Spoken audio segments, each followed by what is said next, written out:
افشای راز بزرگ وفات نغمه، هنرمند مشهور افغان در امریکا. آیا به واقعیت نغمه هنرمند خوب کشور وفات کرده است؟ رازهای پشت پرده زندگی نغمه با شوهر دومش و گریه های جانسوز منگل همسر اولش. پول و دارایی نغمه در کدام کشور است؟ من در این ویدیو پیرامون حقایق همین ماجرا خواهم پرداخت، پس در ادامه با کانال دنیا اینفو باشید.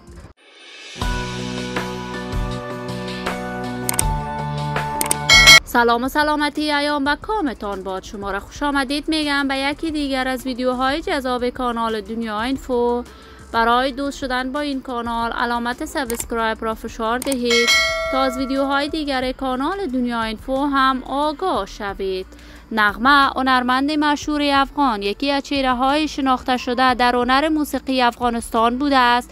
شهرت و محبوبیت نغمه برمیگردد به 50 سال قبل.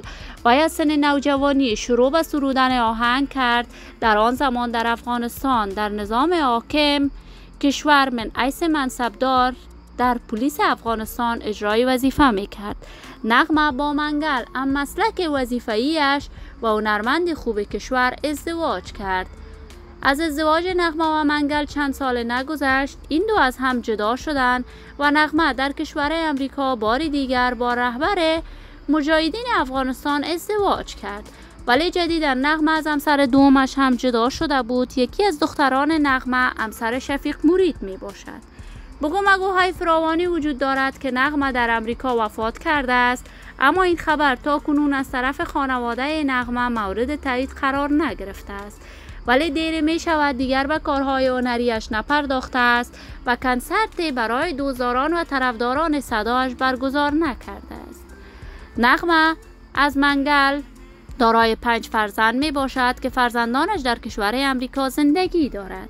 من آرزوی موفقیت، سعادت و کامیابی برای این بانوی هنرمند از بارگاه عزت لایزال تمنا دارم. عزیزان و دوستانم، شما هم نظریاتتان را در بخش کامنت با من شریک بسازید. اگر تا هنوز دوست کانال دنیا اینفو نشدید، پس برای دوست شدن با این کانال علامت سابسکرایب را فشار دهید. این ویدیو را با دوستداران و طرفداران نغمه به اشتراک بگذارید تا درود دیگر شما خوبان را به الله منان سپرده موفق و کامیاب باشید.